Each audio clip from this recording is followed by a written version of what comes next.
Good afternoon. Sorry for the delay. We wanted to wait for the White House press availability to finish before starting. And also, just to flag, the Vice President and the Secretary will be hosting lunch upstairs at 1:30 for Prime Minister Abe. That may slip a little bit, but we'll try to make this quick so when they make remarks. Excuse me? No, but if you haven't gotten an invitation, I have a few things at the start to mention. First, I mentioned yesterday our Free the Press campaign for this week. We have two cases today. Our first comes from Ethiopia. The freelance journalist and former high school English teacher Riot Alemu remains in prison after being convicted under Ethiopia's anti-terrorism proclamation on January 19th, 2012. Riot is among 18 other journalists detained in Ethiopia on charges related to their work, making Ethiopia the largest detainer of journalists on the continent. Riot was arrested in June 2011 after writing articles that criticized government policies. She was tried, convicted, and sentenced to 14 years on terrorism-related charges. Her sentence was reduced to 5 years by the Supreme Court in August 2012, and she lost a subsequent appeal to dismiss the case altogether. We call on the government to release Riot, who is imprisoned simply for exercising her right of freedom of expression. We urge the government to refrain from using its anti-terrorism proclamation as a mechanism to curb the free exchange of ideas. Our second case comes from Vietnam, where blogger Ta Phong Tan, winner of the 2013 International Women of Courage Awards, currently is imprisoned amid a 10-year sentence for writing posts critical of the government and the Communist Party. She was among the first bloggers to write and comment on political news events long considered off-limits by authorities. We call on the government of Vietnam to release her immediately and to allow all Vietnamese to express their political views freely, both online and offline. Second item, Egypt. To solidify the partnership between the young people of Egypt and the United States, the U.S. government is announcing the launch of the U.S.-Egypt Higher Education Initiative. The U.S. seeks to provide young Egyptians with the skills to obtain jobs that will both help Egypt meet the needs of a 21st century economy, with a particular focus on science, technology, and entrepreneurship, and on women's education, and provide meaningful employment to the thousands of Egyptians who enter the workforce each year. The unprecedented $250 million initiative will provide Egyptians with up to 1,900 university scholarships and exchanges to study in the United States and in Egypt, and it will support up to 20 higher education partnerships to strengthen research and exchanges between Egyptian and U.S. universities. One preview for today. This afternoon, the Secretary will formally release the Quadrennial Diplomacy and Development Review. That report will be launched here at 4 o'clock in the briefing room. He will be joined by Deputy Secretary for Management and Resources Heather Higginbottom, USAID Acting Administrator Alfonso Lenhart, and Special Representative for the QDDR Tom Perriello. Following their remarks, the Deputy Secretary, the Acting Administrator, and Special Representative Perriello will answer questions. And last item, Secretary Kerry will travel to Colombo, Sri Lanka on May 2nd for his first trip to the country and the first visit by a Secretary of State since 2005. In Colombo, he will meet government leaders, civil society members, and other representatives from the country's diverse communities to hear and express U.S. support for their vision of a more peaceful, stable, and prosperous future for its people. Secretary Kerry will join his hosts for the celebration of the Buddhist holiday of Vesak. Secretary Kerry will also visit Nairobi, Kenya, beginning on May 3rd, to reinforce the importance of our strong bilateral relationship. In his meetings with government officials, business leaders, opposition leaders, aid organizations, and civil society representatives, he will discuss issues including security cooperation, particularly in light of the recent tragic attack at Garissa University College, as well as refugee assistance, trade, and biodiversity. The Secretary will also travel to Djibouti on May 5th, where he will meet high-level leaders to discuss our bilateral cooperation and their support to evacuation efforts from Yemen. He will engage with Djiboutian youth and religious leaders on a range of issues, and the Secretary will also visit with U.S. military personnel at Camp Lemonnier. And this is the first time that a sitting Secretary of State will visit Djibouti. So with that, turn it over to you. Since we're on short time frame today, can we just hit some of the breaking news Certainly. first? Firstly, do you have any reaction to the Saudi operation that resulted in several dozens of arrests, purportedly for an attack plan on the U.S. Embassy? Well, we're aware of the arrests. We don't have confirmation of the details, and of course refer you to the Saudis for further information. And of course, we're in close contact with our Saudi partners. They're an important partner for us in the region. And I would highlight in recent days, we updated our travel warning, and we've taken other steps in Saudi Arabia. I'm not drawing a connection to the arrests that were made, but of course, security in Saudi Arabia and our warnings to American citizens remain an important priority for us. Were these arrests the result of? Was the U.S. involved in this operation in any capacity? I don't believe we were involved in the arrests. Of course, Saudi Arabia is an important security partner. We cooperate with them, but I don't have details whether you of shared cooperation. Intelligence or. Well, we have an ongoing sharing of intelligence and coordination with Saudis, but I don't have anything in connection with these arrests. Were you aware of a threat to the embassy specifically? You'll recall last week we put out a security message through our embassy in Riyadh, which talked about the urging U.S. citizens to consider the risks of traveling to Saudi Arabia, and also that the Saudi authorities had said in their own statement they would be taking precautionary measures to protect against attempts to target malls and oil facilities. Again, not drawing a connection to this, but clearly the security situation in Saudi Arabia is one we've kept under close watch. And then just lastly, last month you guys shut down visa operations, I think, throughout Saudi Arabia for a couple of days. Yes. Was that move related to the current threat that we've seen the Saudis take action against? I don't have a connection to draw between the two. Again, we work closely with the Saudis, but we're not drawing a linkage. Can you confirm that there was that the plot involved hitting the embassy in Riyadh with a car bomb? I don't have any details of that to confirm. Well, okay, but can you? One of the distinctions we're looking to make here is that the Saudis said they arrested a total of 93 people, many of them with ties to the Islamic State. So, do you know if this plot to target the embassy was directed and organized by the Islamic State? Well, again, these were Saudi steps they've taken. I'll refer you to them for. I know, but details. It was really closely involved the United States, given that it was targeting the embassy and that you have a campaign to defeat and degrade ISIS. So I don't think it's really out of your wheelhouse. Well, again, I don't have details to share about the particulars of the arrests and the reasons for which the arrests were made. So we're referring to the Saudis. And you can't distinguish the plotters as ISIS from Al Qaeda or anything. Again, the arrests were just made. We'll refer to the Saudis on that. Arshad, did you? Sorry, just a second, sure. Roz. I think Arshad had also Actually, interjected earlier. if you're still on this, I've got something else. Okay, go ahead, Roz. Yeah, is the U.S. concerned that it appears that ISIL may have started to take root inside the Kingdom of Saudi Arabia? Well, I'm not jumping to that conclusion. Again, we'll refer to the Saudi authorities for their information. We, of course, have been aware of organizations trying to claim a connection with ISIL, whether that represents operational linkages or something that is purely rhetorical, is something that we try to evaluate on a case-by-case basis. I don't have details about this particular group to offer at this point. Saeed? Yeah, very quickly. Is this, to the best of your knowledge, the first ISIS-related arrest in Saudi Arabia? Well, again, that Or I'd has there refer you been to. incidents in I'd the refer you to past? Saudi authorities for that. Yes, Arshad. Do you have anything that you can say about the Marshall Islands flagged cargo ship that has been boarded by Iranian forces? So we are. I think you've seen some comments from my DoD colleagues today. We are aware of reports that a commercial cargo ship, the MV Maersk Tigris, which is Marshall Islands flagged, as you said, Arshad, a container vessel, was intercepted by several Islamic Revolutionary Guard Corps Navy patrol craft this morning while it was transiting the Strait of Hormuz into the Persian Gulf on an internationally recognized maritime route. The IRGC Navy contacted the vessel, and they directed the master of the vessel to divert further into Iranian waters.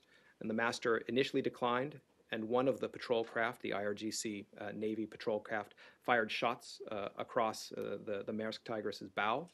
The master then complied and diverted under escort of the IRGC Navy vessels toward Iranian waters. At about the same time, the vessel issued a distress call, which was received by U.S. forces. Our Navy forces are monitoring the situation with the Maersk Tigris.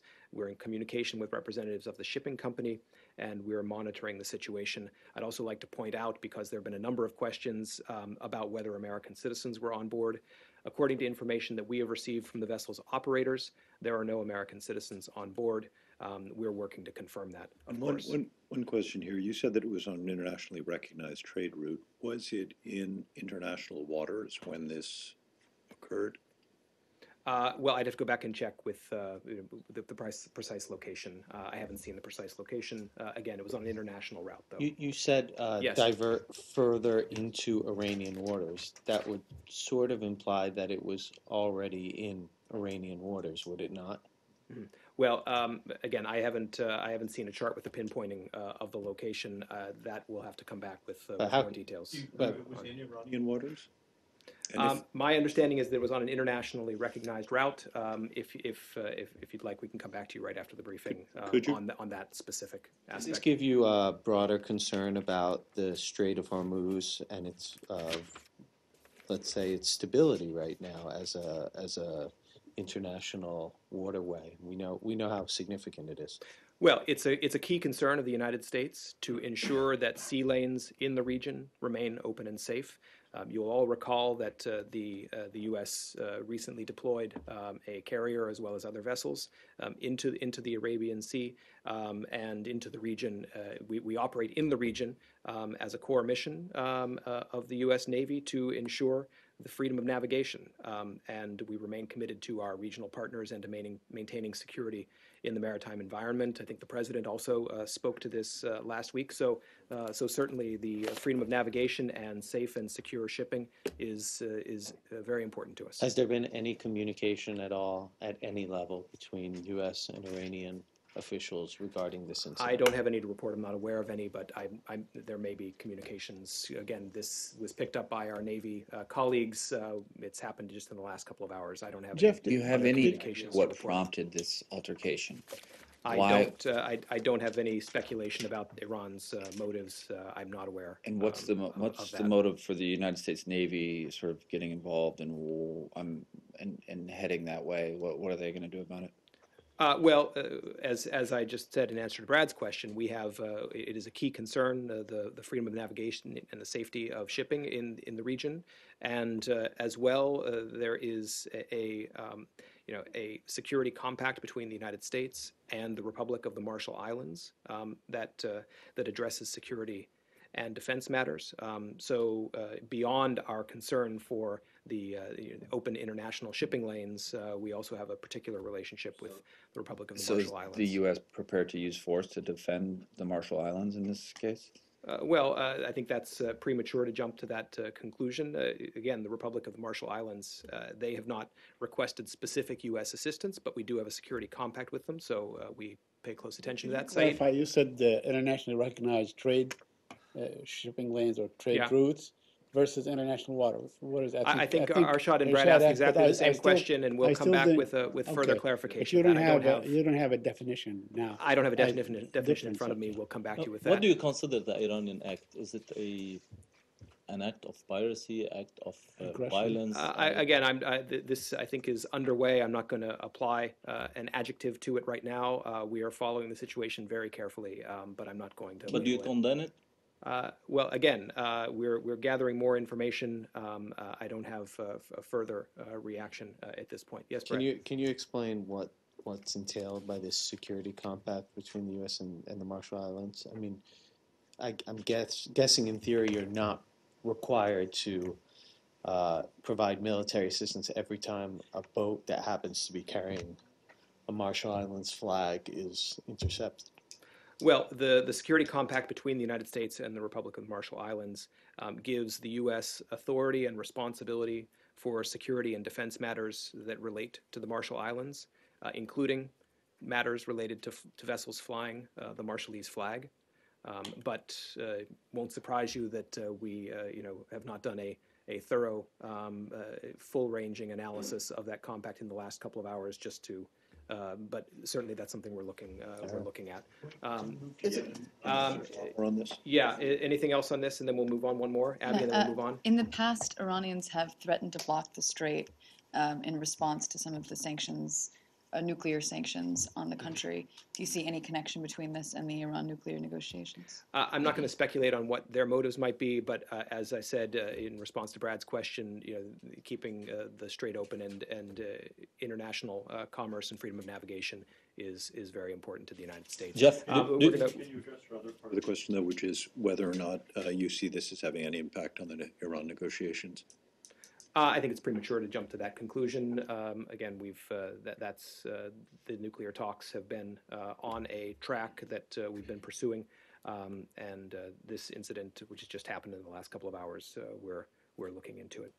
do you think that Iran was trying to send any message? Again, I'm not going to speculate about what the motives might be. Let's move on. You want to move on to Yemen? Go to Yemen. So as you're, I think, aware, the Saudis are reported to have bombed an airport in Sana'a to prevent an Iranian cargo plane from landing there. As a result of that, we're told that aid flights can now not get into Sana'a. Was this a good idea? Well, I would refer you to the Saudis for any information about their military strikes as part of their ongoing operation. So I don't have a comment on that. We're certainly aware of those reports, but would refer you to the Saudis for details of that.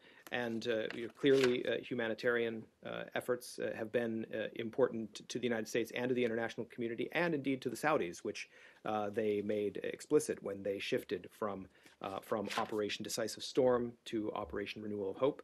And it's been the ongoing aggressive actions of the Houthis to which they've been responding that have made the situation even more complicated. Well, but preventing a plane from a third country from landing, it's not clear to me that can be directly attributed to the Houthis, even if they were going to deliver something to the Houthis, which maybe they were or were not. So why is it a good idea for the Saudis, who, as you said, last week said that they were trying to shift away from bombing, to take an act like this,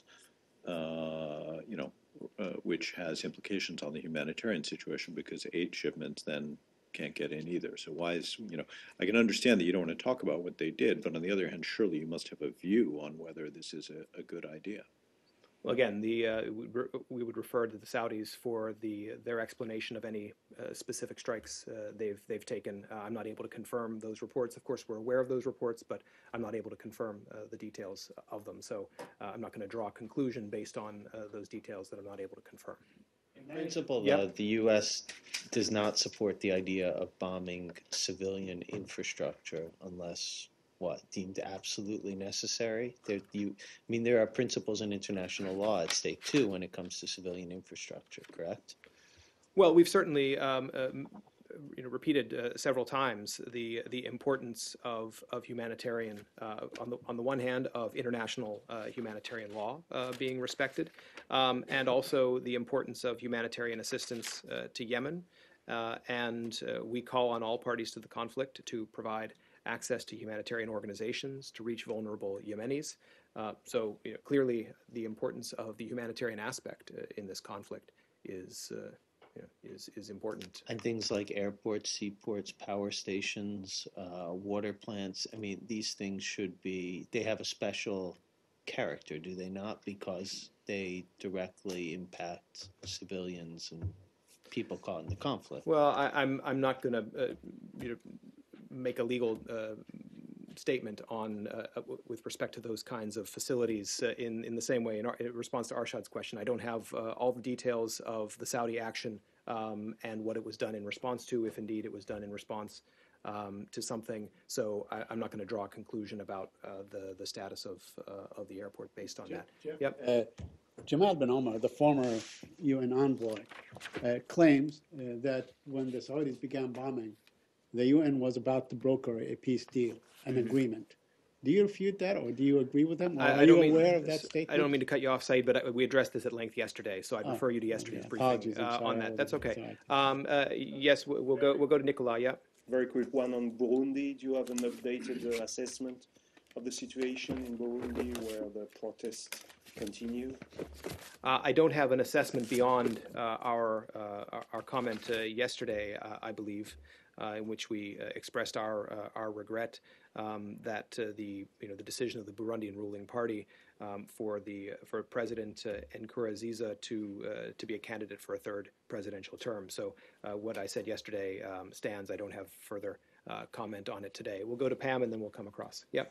Thailand.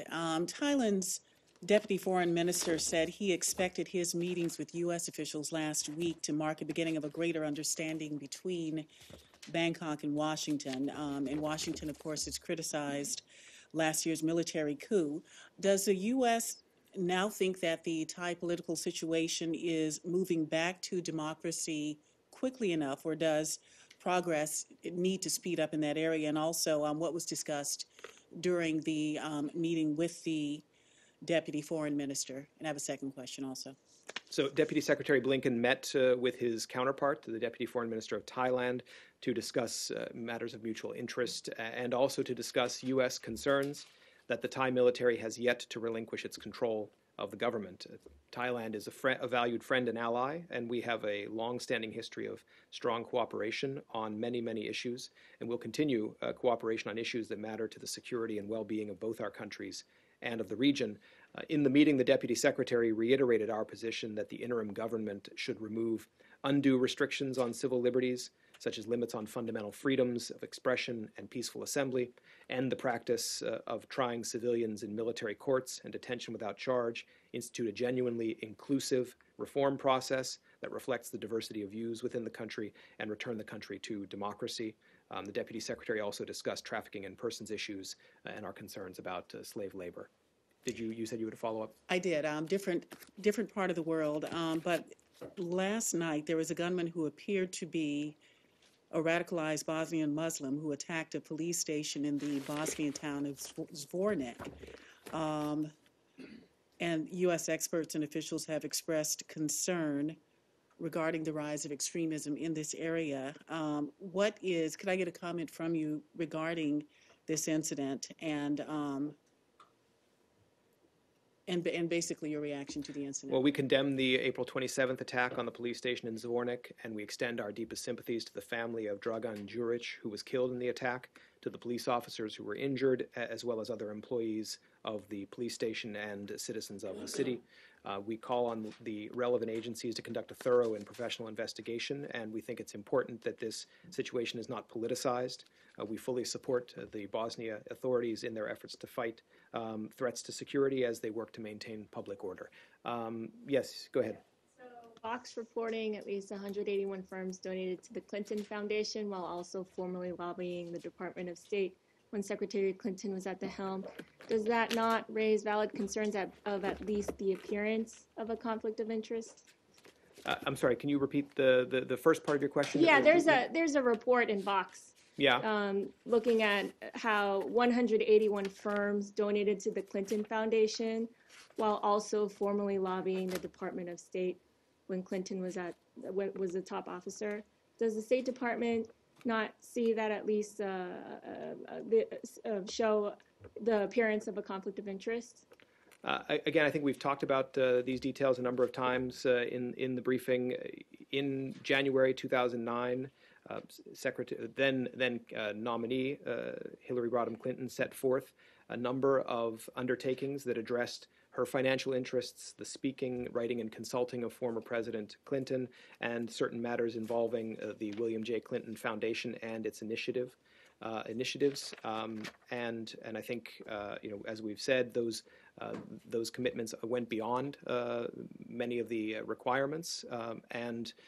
As to the particulars, without having the specific details of the cases, I don't have further comment. Let's move on, Laura. Go to Nepal. Yes. Do you have an update since yesterday on the number of Americans confirmed either dead or missing in the earthquake. And then also there was a landslide just today where about 200 people are estimated to be missing, or any Americans at this point known to have been involved in that. Going first to U.S. citizen victims. Yesterday, I gave the names of 2 U.S. citizens. I have a third name that I can share with you now. We can confirm the deaths of U.S. citizens Marissa Eve Girawong, Vin B. Truong, and Thomas Eli Taplin, the latter 2 I mentioned yesterday. And we are aware of reports of the death of 1 other U.S. citizen. All of these victims were located at the Mount Everest Base Camp area when the earthquake struck. There was a question yesterday, I believe. We have no information at this point about U.S. citizens who were injured as a result. Of course, there are the reports of deaths that we just talked about, but we don't have reports of U.S. citizens injured. And we continue to look into all the queries that come into the State Department about U.S. citizen family members or friends and loved ones who are located in Nepal to try to track those down. But there are a number. We've had hundreds of inquiries. Some of those inquiries may have been about the same person, so I can't pinpoint the precise number of people, but certainly we're following up on all of those through our embassy in Kathmandu. Spelling of the name of the new. Yes, it's Marissa, Marisa, middle name Eve, Eve, surname Girawong, Girawong. Thank you. Yes. Said? Yeah. Can we go to the Palestinian issue very quickly? Yes. Yeah. Yesterday, the Secretary General of the United Nations blamed Israel for the killing of 40 civilians at least in UNRWA schools. Do you have any comment on that? Repeat the beginning. Who leveled this accusation? United Nations Secretary General Ban Ki-moon. I had not seen that statement. Of course, we're aware that there was the report of the Board of Inquiry, the Gaza Board of Inquiry, which was discussed, I believe, yesterday in the UN Security Council. And Security Council members expressed grave concern over the incidents that were investigated in the report, including those that resulted in deaths or injuries at UN premises and those in which weaponry was discovered at vacant UN facilities. But I don't have a specific comment. I'd have to look at that statement. I wasn't familiar with it. The Undersecretary Wendy Sherman said that if there is no two-state solution, the situation is going to blow out of control, or something to that effect. Do you have any comment on that? That paraphrase, I'm not going to respond to a paraphrase. She gave remarks yesterday. Excuse me, Said. She gave remarks yesterday. I think we've distributed those remarks. I think her remarks, speak for themselves. Her statements stand, right? On the issue of the two-state Yeah, solution. if you quote them accurately. Yes. Talk about And then we're going Bangladesh. to wrap up. The Yes. election held yesterday in Bangladesh, and American ambassador made a statement already and condemned the violence, but the BMP's midway pullout, they boycotted from the election. What's your position? I'm sorry, our embassy has issued a statement on this. I don't have anything to add. I refer you to our embassy's statement. Yes, go ahead. On the Iranian ship, Yes. when you come back to us with any more information on the water, can you also explain to us what an internationally recognized maritime route is? I didn't. Yeah, know, we'll get into that I didn't know distinction. nations recognize routes. I mean, are there any other? Do you know what it is?